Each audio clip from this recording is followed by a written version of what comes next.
I'd been passing alone on horseback through a singularly dreary tract of country, and at length found myself, as the shades of evening drew on, within view of the melancholy house of Usher. Behold, Mr. Bigelow, the second house of Usher. Is it everything you wanted, Mr. Stendhal? Yes. Is it desolate and terrible? Very terrible. The walls are bleak? Amazingly so. The sedge we dyed it, you know. Is it properly hideous? It's beautiful. I had to work in total ignorance, you know. Thank goodness you had the means to pay for it all. Mr. Bigelow, it was worth every penny. Now that my job's done, Mr. Stendhal, may I ask what you intend to do with all this? With Usher? Haven't you guessed? No. Does the name of Usher mean nothing to you? Nothing. What about the name Edgar Allan Poe? No. Of course. How can I expect someone of your generation to know the blessed Mr. Poe? All his books were banned and then burned in the Great Fire 20 years ago. Oh, one of those. Yes, one of those, Mr. Bigelow, along with Hawthorne, Steinbeck, Vonnegut, and all the tales of fantasy and horror in the future, all burned heartlessly. They passed a law. Oh, it started innocently enough, with one group or another. Political bias, religious prejudice, union pressures. There's always a minority afraid of something. And a great majority afraid of the past, afraid of the future, afraid of themselves. I see. The curse of the senses, Bigelow. With a screw tightened here, and a bolt fastened there, and a pull and a push. Art and literature are like a great twine of taffy, twisted into knots. So there's no longer any resiliency or flavor to it.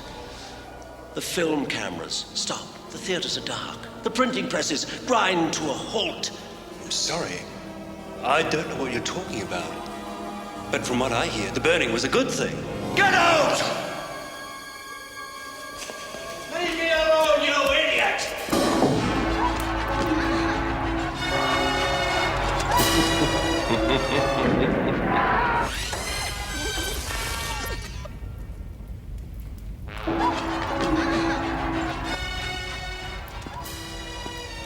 Mr. Pikes, you are the greatest of them all.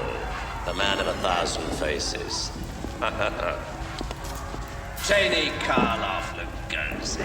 What would they in comparison to you? Journeyman, Mr. Stendhal. Mere plodders after truth. Ah, you must have suffered the night they took your film. No more than you did the night you watched them burn your library. Yes. Mr. Poe, dead and burned and dead. Dickens with his Scrooge, with his Christmas ghosts, and Stevenson with his treasure islands, buried and dead. Oh, Mr. Pikes, that burning. Sometimes I think it has turned my mind. Nonsense, Mr. Stendhal. Never. You are as lucid as ever you were.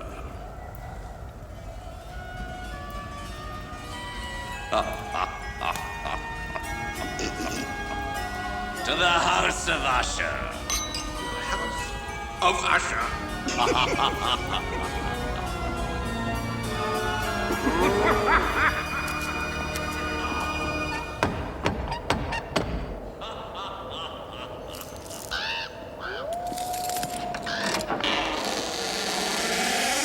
Yes? Is your name Stendhal? Yes. Garrett, investigator, moral climates. So you're finally here, you moral climate people. I was wondering when you'd appear. Word gets around. Soon everything here will be neat and tidy as a pin. Now suppose you tell me about this place, Mr. Stendhal. It's a haunted castle, if you like. I don't like Mr. Stendhal, I don't like... It's simple enough. In this year of our Lord, 2125, I have built a sanctuary for the imagination. Come in, won't you? In this house, copper bats fly in make-believe attics. Brass rats scuttle in plastic cellars. Robot skeletons rattle in dreary closets. Robot skeletons? Vampires, wolves, phantoms, done with chemicals and ingenuity. I was afraid of that. We're going to have to tear this place down, you know. What a pity. I was expecting it, but I didn't think it would happen so soon. I would have been here earlier, but we at Moral Climates wanted to be sure of your intentions before moving in on you. I consider you something of a fool, sir, spending hard-earned money on a folly. It must have cost millions. Yes, it did. But I was left a lot of money when I was very young. I can afford to spend it as I see fit. We can have the dismantlers and burners here by sundown. By midnight, your place will be a memory. I know all about you, Mr. Stendhal. I've seen your file. You caused us a great deal of trouble 20 years ago, you and your library. My library.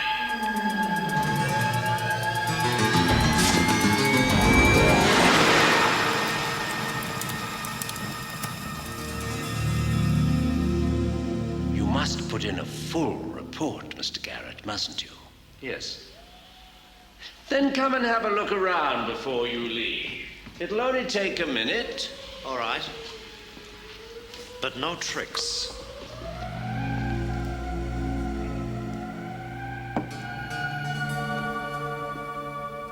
I was wondering. This place has only just been finished.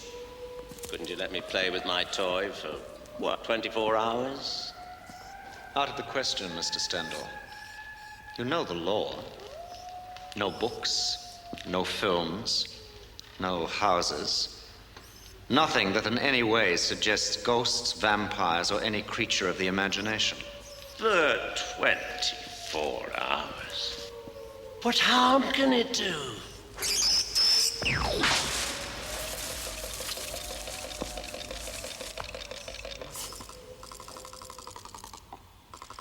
Amazing.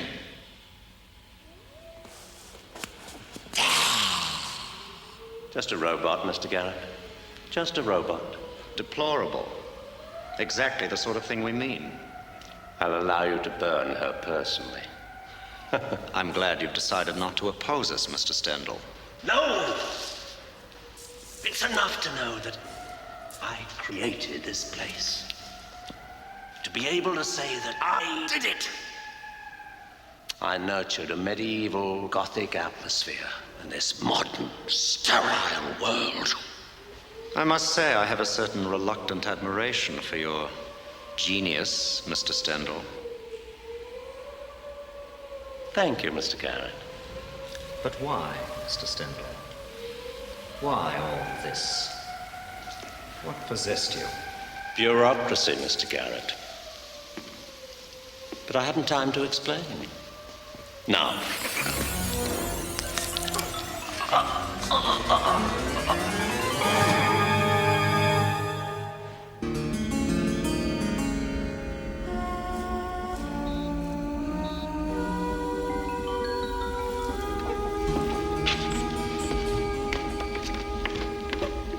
Almost ready, Mr. Pikes? Just let me finish wiring this upper quadrant sensor. There we are. Splendid job, Mr. Pike. I get splendidly paid for it, Mr. Stendhal. Spitting image of Garrett. Yes, but what do we do with him? Or better burn him. You don't want two Garretts doing. True. You have your orders, Garrett? Yes, sir.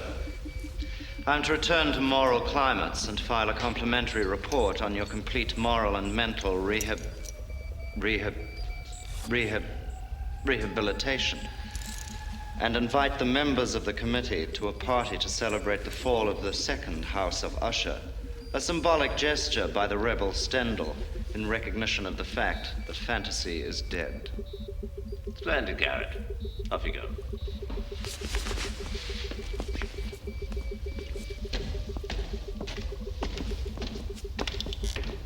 I think we're going to have a jolly time, don't you, Mr. Pikes? Considering we've been waiting and planning for the last 20 years, Mr. Stendhal, very jolly time indeed.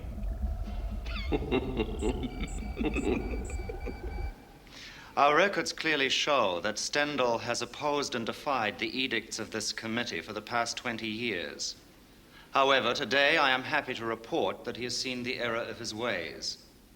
I therefore heartily endorse his invitation to members of this committee to attend the fall of the second house of Usher.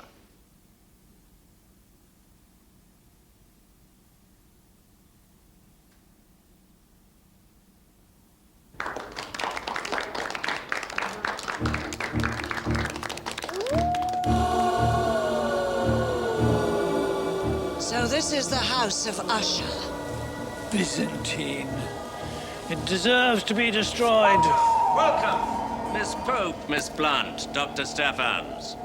Welcome to the House of Usher.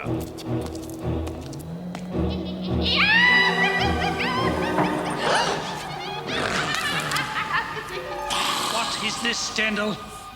I thought we were here to witness the destruction of this place. In good time, Dr. Stephens, in good time. But first, a costume ball.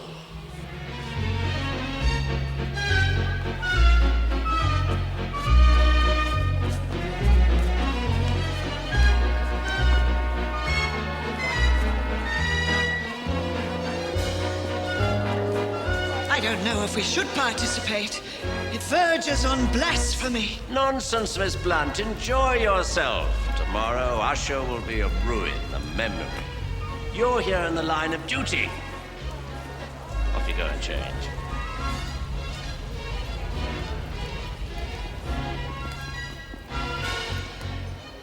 I've just cleaned out the incinerator.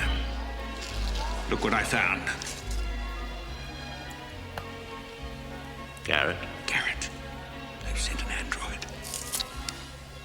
I should have known he wouldn't be fool enough to come in person. They'll be sending the police along next. Our whole plan will be ruined. Maybe not, Mr. Pikes. Garrett sent us an android. We sent one back to him. Unless he looks very closely, he won't notice the switch. Of course, you're right. That android was perfect. Next time he'll come himself, because he thinks it's safe. Mr. Stendhal, you have a genius for seeing the obvious. That'll be him now. Mr. Garrett, welcome back. You're mistaken, Mr. Stendhal. I've never been here before. I sent my android to do the preliminary interview. An excellent likeness. But somewhat more lenient in his reports than I would have been, I'm afraid, Mr. Stendhal.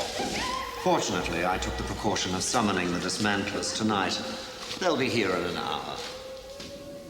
Enough time for a splendid party. Some wine, Mr. Garrett. No, thank you. Mr. Stendhal, what exactly is going on here? Murder. Murder? Murder most foul.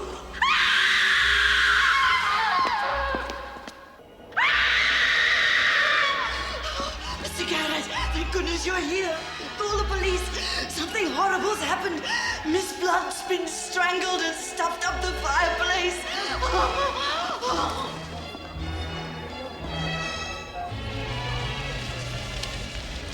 Stendhal, what is the meaning of this? It's horrid, but quite clever. Isn't it fun? Miss Blunt? Good evening, Mr. Garrett. But I just saw you. No, an android of myself. A clever facsimile. It's quite remarkable, isn't it? Don't cry, darling. I'm quite all right. You see, Mr. Garrett, party games. Enjoy yourself.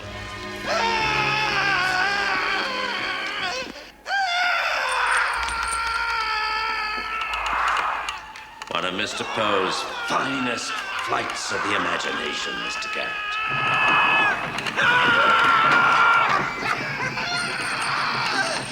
Is that me down there?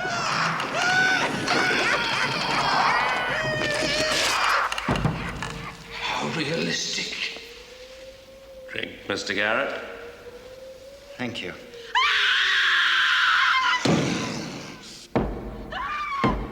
Aren't they marvelously inventive ways to die, Mr. Garrett? From all the forbidden books, you know. The premature burial, Fit in the Pendulum, Murders in the Rue Morgue. Books you burned, remember? I wish we could have burned all memory of them too, Mr. Stendhal. I'm sure you're working on it, Mr. Garrett.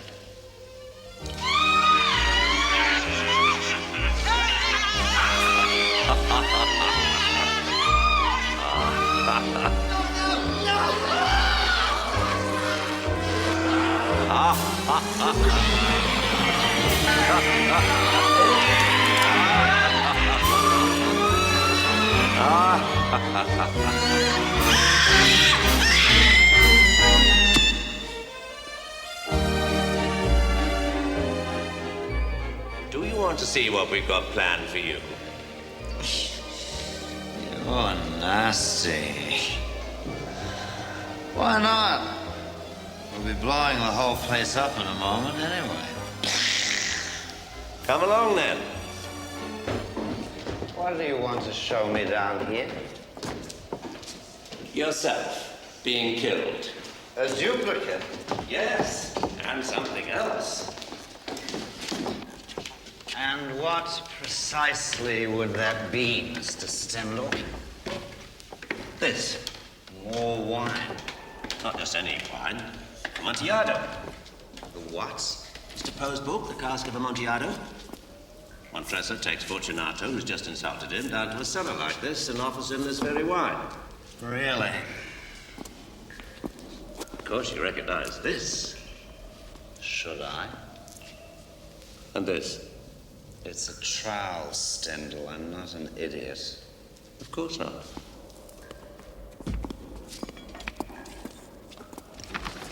What are you doing? I'm being ironic.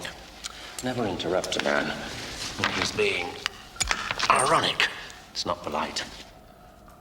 There. You've locked me in chains. So I have. What are you going to do? Leave you here. You're joking. It's a good joke. What about my duplicate? When do we get to see him killed? There isn't a duplicate. What about the others? The others are dead. The ones you saw killed were the real people. But the duplicates stood by and watched. Now you're supposed to say, for the love of God, Montresor. And I say, yes, for the love of God. Won't you say it? Go on, say it. Say it. Say it. Say it. Let me out of here.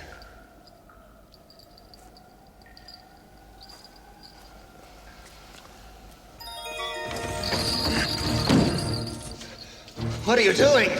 Walling you in. You're out of your mind. No arguing that point. You'll be prosecuted for this. Yes, sure.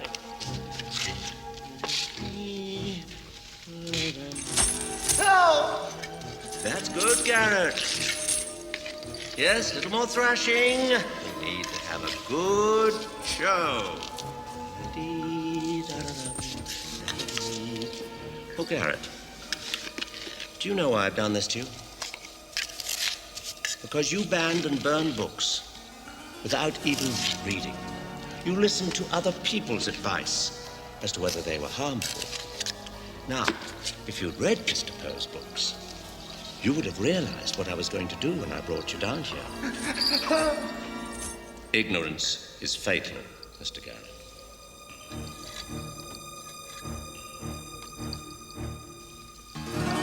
jingle your bells softly. Now, will you please say, for the love of God, Montresor, I might set you free. For the love of God, Montresor.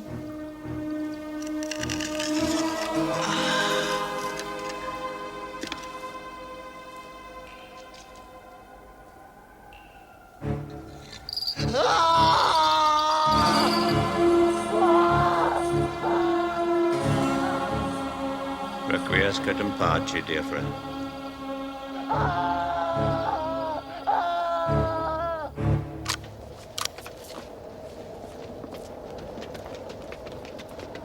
I want this place totally destroyed by midnight. Move!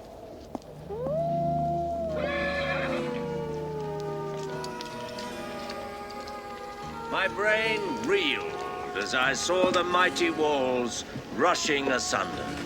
There was a long, tumultuous shouting sound, like the voice of 1,000 waters, and the deep and dark town closed sullenly and silently over the house of Usher.